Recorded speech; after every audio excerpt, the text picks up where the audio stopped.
I'm getting into both two-dimensional and three-dimensional here. I am going to show you how to go in and do three-dimensional items too, because that's really awesome.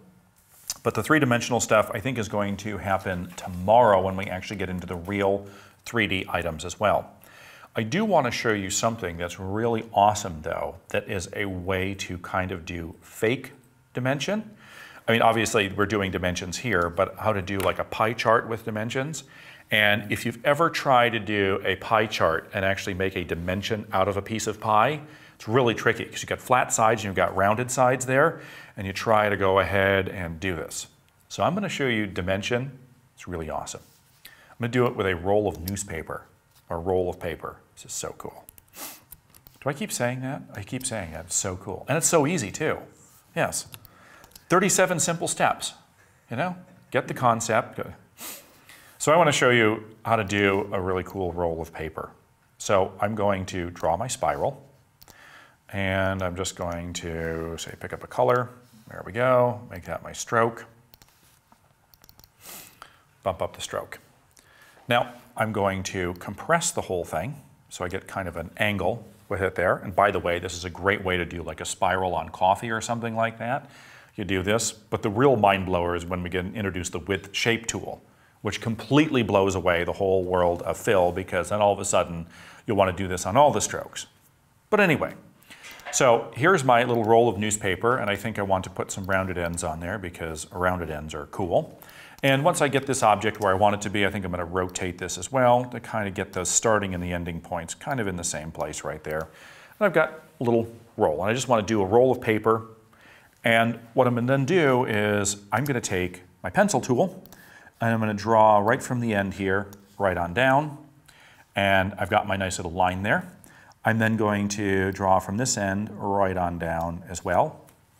And I've got to do this separately because I've got to send this to the back. And here's one of the things that I wanted to do is, because this one curls a little bit, and I want to curl it so that it is kind of going straight up and down so my line can kind of match. There we go. Yeah, I'm going to do that. So I'm going to take my pencil tool. I'm just going to draw a straight line right down here, and there's one of them, and kind of line that up.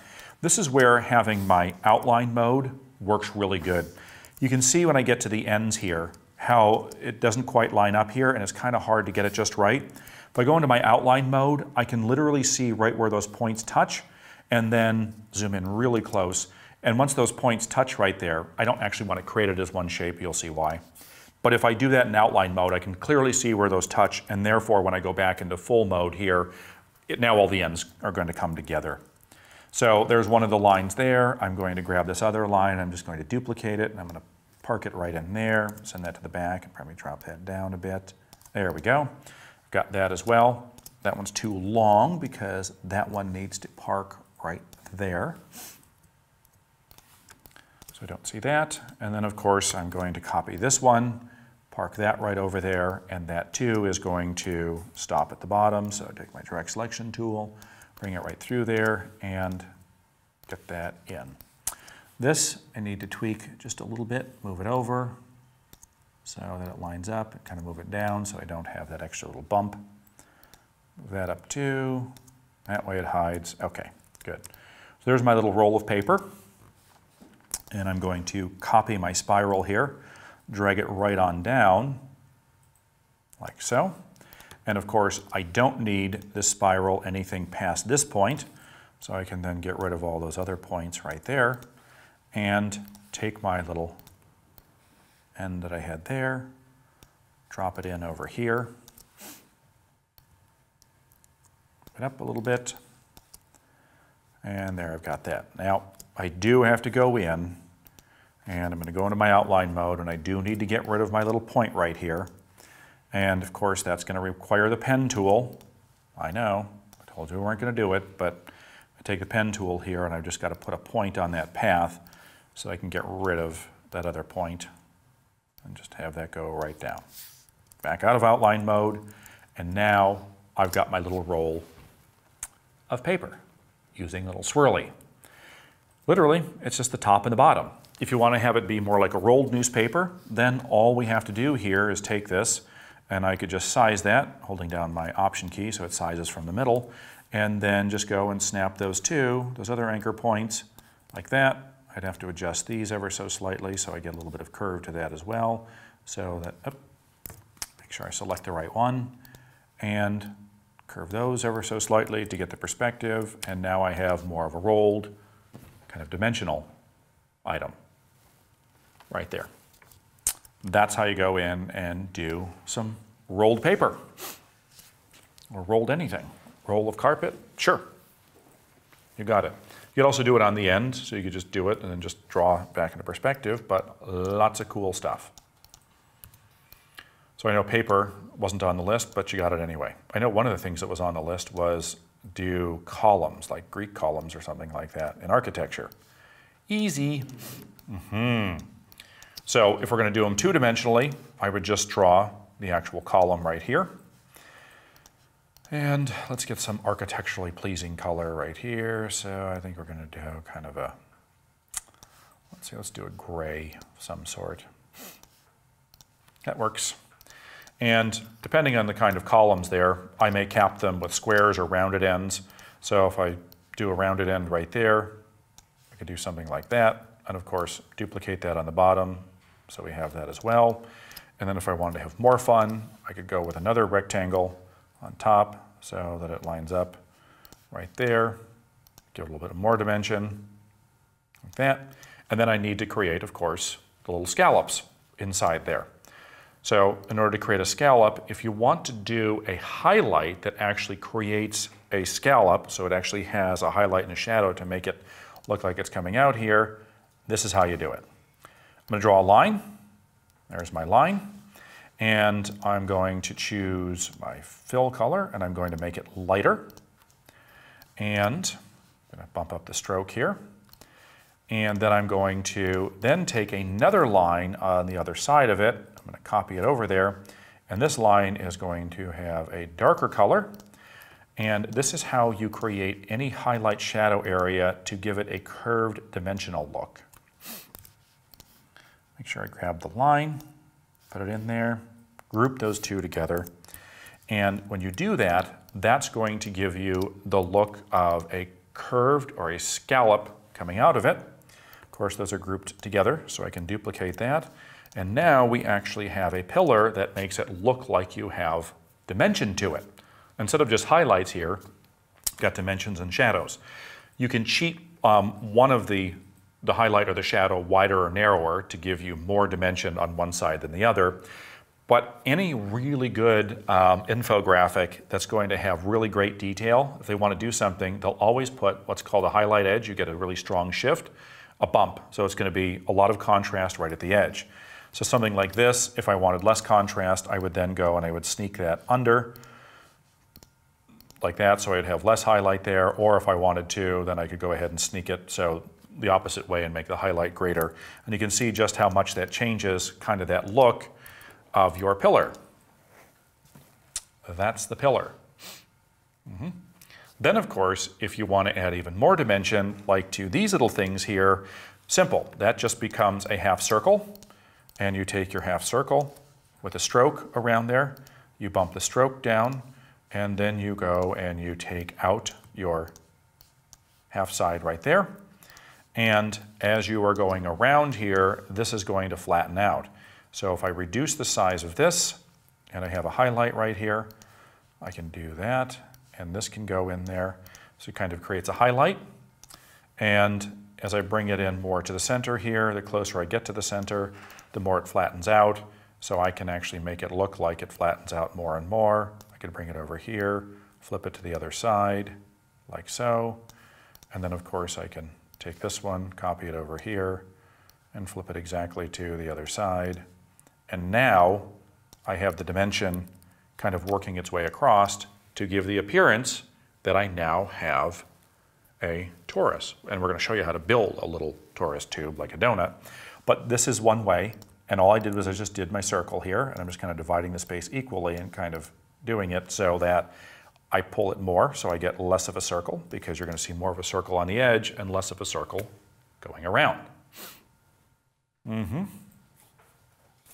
Yep. So a nice little pillar with some dimensions in there too. And so I'm not holding true to the don't mix dimensions here. I'm showing you all the different things you can do. I would never create an infographic, unless I'm doing something with this amount of detail.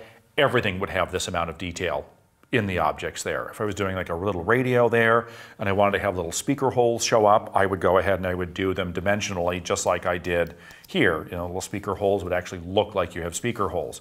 I wouldn't do something as simple as this and then do something in the same infographic like this, ever. Because you're totally mixing stuff. And yes, it's cool, but everything has its place. You want to keep the same narration and the same voice. So something like this would work very well with something like this. Simple and clean, same width of lines, things like that. This is totally different, this is totally different, and then dimensional and color-wise here, that's very different as well. We have any other questions there while I go through my list and find out anything else? Everyone's pretty clear. Okay. They're really enjoying watching you, build the graphics, and you're making it so simple that it's kind of tricky. Yeah. I know, it's like. It's so simple, right? It's like you're doing a great job. It's like, well, yeah, I could do that. So it's like, really, is that how you do it? And the answer is, yeah. So a couple other things that were on the list here that we can certainly build, which is going to be fun. A camera, so easy. Rounded corners, things like that. Rectangle, go in, do the rounded corners. There's the camera body. Let's go in and get some dark camera color. Awesome. And now, of course, we're going to go ahead and we're going to do our lens. And so it's going to be a little bit off center right there. There's the lens. I'm going to go in and just do a contrasting color there, a little bit lighter. There it is. Of course, you're going to have your viewfinder as well. Again, I'm just going to grab my container here. I'm going to duplicate it, reduce it down. So I get the same kind of radius edges. I can put it right in here if I want to. Pick up the color right there as you go. If I want the little button coming out the top there, again, I may just use this, take that, rotate it, squish it down, make the button, bring it right down there, take my eyedropper tool right there, reduce it down, smaller, smaller, smaller, there we go. I do my little button, yep, right there. Well, there's your little button. Want to make sure that my spacing stays the same, so I have good spacing all around the edges, kind of matches the shape right there as well. Don't really need to add any more dimension to it. If I did, that's what little macaroni noodle is for. Want a little specular highlight on the lens? Not that you ever would, but if you ever wanted to, I grab my little half noodle, my little quarter noodle, and I'm going to reduce that down until the arc nicely matches, and then I can go in, grab the color, change the color, make it a little bit lighter there. If I want a little specular highlight right there on the lens, make sure that it gets reduced down in size so that it doesn't go past the center points. And a little camera. If you want to add a little bit of detail to it, sure, you could run a line or something across here. I could simply take this, run that here, shove that all the way up, run it across as such. If I wanted to, create a little logo or an icon or something. Want to add a little bit of texture to it? Yep. A little circle. Maybe you have a little grip right here. I don't need to draw the exact grip, but I can certainly go in and I can add some texture. Again, draw some circles. Command D for duplicate. Select it all again. Duplicate it again. Right there. And now you got your little grip on your camera as well. Could be anything. This could be a microwave oven. Just swap out the circle for a rectangle, put a little handle on there, and get yourself a microwave oven. Yep. So somebody asked about flags, and flags are very much the same way as this, where you go in and you draw the shape, and you just duplicate the shape top and bottom and do little connectors. That way you can have your wavy little curve right there. So this is a flag, except it's rolled up like a newspaper as well. Do you know, the coins in the bill are really interesting because I'm going to show you how to do dimensional stuff without really creating dimension. So I'm going to do a coin, which of course is nothing more than a circle, and a bill is just like nothing more than a rectangle. But because this is an infographics class, they're going to look cool. So I'm going to start off with a circle here. I'm just going to draw from the center, as I so enjoy drawing things from the center. And let's pick a nice little gold color here for the coin. And let's get a little bit better gold for the coin right there. It's going to be an orange coin. Okay? That's all there is to it. So here's my coin. And I know that coins have the nice little ridge around the side there, and some of them have the little serrated edge. So what I'm going to do in this particular case is I'm actually going to go and I'm going to flatten these. And here's another thing that I do. When I put things into perspective and I flatten them, you notice I don't just go randomly. I like go halfway. So now I know that this is a circle that's been squished 50%. And I know coins have like a darker little edge around the thing. So I'm actually going to go in and I'm going to grab the same color here. And I'm going to take the color on the stroke here and I'm going to add that stroke to it and do that. And then I'm going to darken that a bit right there to kind of give that stroke around my coin. Okay, there it is. And now, this is totally awesome. Of course, I can move this coin up and down using my little arrow keys here. But what I'm going to do is, and this I'm sure has happened to people out there, if you hold down your Option key and duplicate, but then you use your up arrow when you're duplicating things, it's actually duplicating them as you're moving it. So this little coin that I just made, this little dimensional coin, looks pretty awesome, doesn't it? Because what I have here is I have this coin that I just simply duplicated many times over, okay? So that's what it looks like in outline mode. And every time I hit my Option key, held my Option key, and I used the up arrow, it literally duplicated it that much. Well, this is a really cool way to create a fake dimensional quality of things, because something like this with a coin, if I wanted to add dimension to this, if you don't know the 3D ways of doing it, you can do this. Now, it doesn't really make sense because if I just do a solid here, because you're not going to see much of anything. This is why I put a stroke around it and I did a contrasting stroke. So when I duplicate it, of course, you always start from the bottom and go up, because if you start from the top and go down, you'll see why. Try it. So I now have my coin and I have my object just like this, and it's like, wow, this is pretty cool. So now I can put anything that I want to on there, knowing that if I want to do some kind of cool shape right here on this coin and I want to put it on there, not only have I got my dimension exactly the way, but I know that in order to flatten this out, I went literally halfway. So now my perspective on the whole thing is always going to be consistent. Always. And there it is. Now I have the object on my coin and it fits perfectly right in there. I can do a dollar sign, I can do a cent sign, and have it fit all in there. It's literally a stack of items. Now, if I were to go through and group this whole thing together, that's what happens. Because I'm grouping it all together, and what you're seeing is you're actually seeing all the edges of your object here all together. So it's kind of a cool thing to have, and a cool thing to see, but that's what I call the cheater way of doing dimension. So there's your little coin that you've got right there, and of course if you want to do a bill as well, you can easily just take my rectangle and I can just draw a bill like so and do the same thing. Now of course if I want to put this into perspective, then what I'm going to do is I have to go in and I have to put this into perspective here.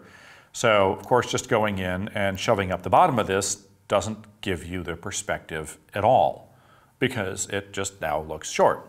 But if I were going to take this and I put this object on it right here, you know, send that to the back right there, it still looks like it's just truncated. It doesn't actually give you that perspective. Well, with this, I would have to then go in and I have to kind of put it into perspective so that I have some sort of vanishing point.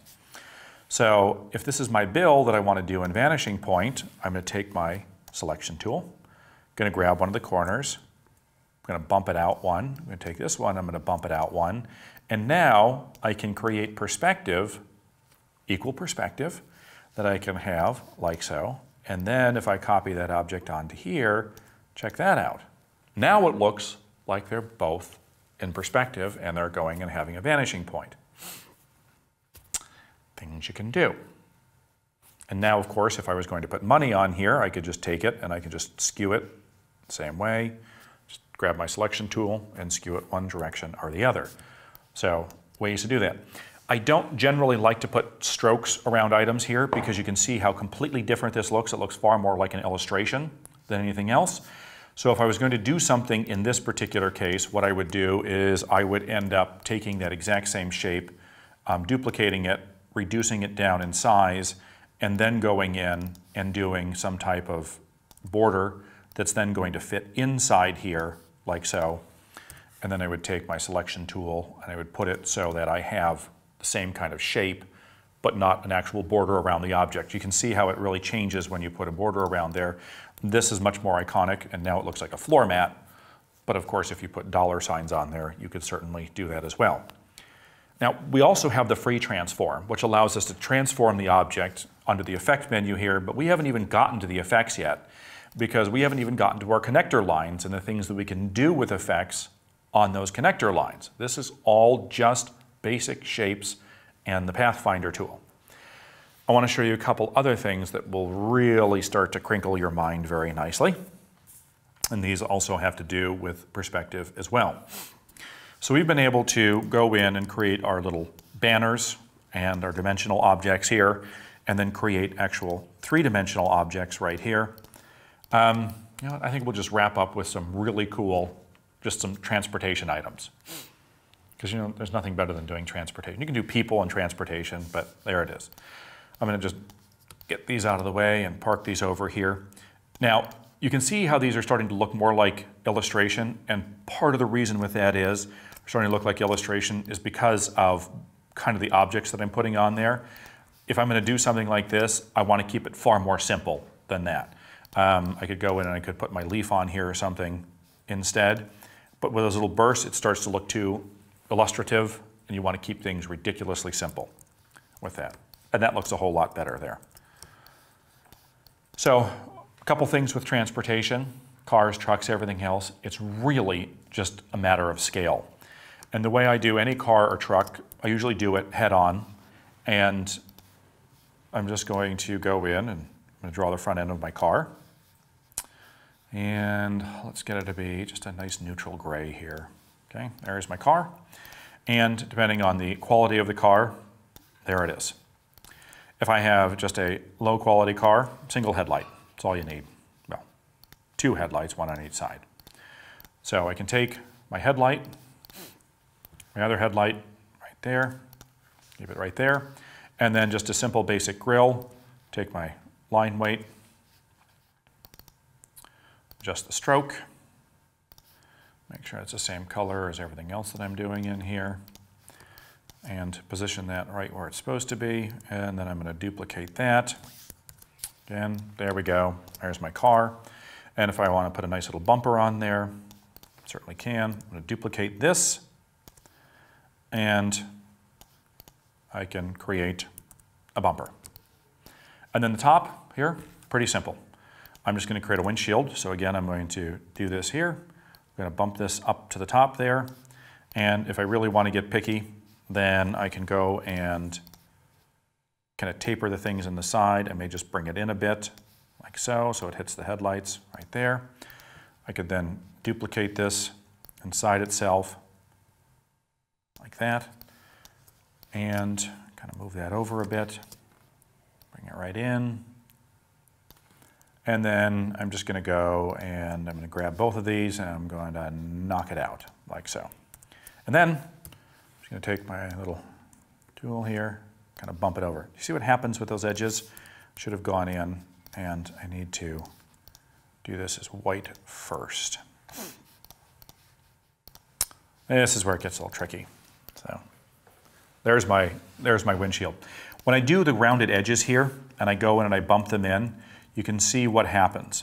If I had gone in and I had just pushed it, do you see how it really whacks out the corners here?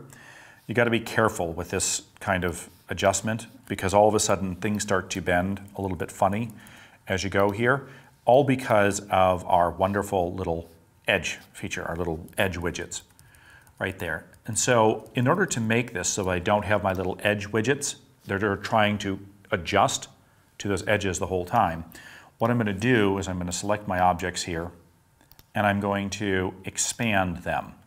So now they no longer, I don't want my little edge widgets on there. Objects, expand. Maybe I have to do it one at a time there. I want to get rid of that. I don't want my little edge widgets as I'm trying to do this. And that may be one of the things you can't do anymore in 2014. Okay, so I'm going to expand this here and see if I can't get rid of my edge widgets. Like so, and grab that, put it in there. Still getting my edge widgets. Expand that whole thing. Yep, I keep getting that, so every time I try to move it, it tries to preserve the corners there. I'll have to figure that out. So I want to have like little angled ones here. So I'm just going to do this. I'm actually going to go in with my line tool, or my pencil tool actually. Click here and draw all the way across. And I'm going to click and draw up. Click and draw with my shift key. Snap right to that point, come right on down, and I close that. Now, with my fill like this, I can go in very easily, and then I can grab my corners here, and I can do it that way. And then with my little edge widgets, doesn't give it to me. Perfect. So there's my little windshield. And I can then duplicate that shape right inside there. And I can do a car, okay? If I wanted to do a truck, basically all it is a much taller version of the car, you know? So then you can go ahead and get a truck, and you can put a nice bigger mouth in there, and you can make this a lot more square if you want to. And then this is just going to become a wider mouth right down here, and you can break it up and make it look a little bit more bulky if you want to. Position that right in the center, take the eyedropper tool, grab that, and that can become a truck instead. If you want to make it a really fancy car, well, a really fancy car, I'm just going to undo this right here. Should have just duplicated the whole thing. Fancy car, you're going to have 4 headlights, so you can go in and reduce down the size of your headlights, and then it makes it look really expensive. See? And then it becomes a much more foreboding kind of thing. Thin these up, put more of them in there. Nice little history lesson in how to make cars look really expensive. Yeah, and then you have yourself more of a car. And then of course, if you want to do a bus is going to be huge. Bus is going to be a big old top right there. You know, there it is. There's your big bus. And again, you're going to have the really big bottom down here, which I'm just going to click and drag that all down like so. And then you're going to have the even bigger bumper on there as well. And there you got your bus, and so on and so forth. All basic shapes. Keep it nice and simple as you go, and just make sure your spacing is consistent between all those items. If you want to make it look really menacing, then you just go in and you put a big grill opening in the middle, and that way it makes it look like you own the road. Like so. There it is. Then you got a really big truck. And then, of course, tires, simple. Those are also going to be the rectangles as well. And with this, I'm then going to go in, select just those edges. We pull those out. We take these down here and we pull them out slightly so you get a little bit of rounded edge right there.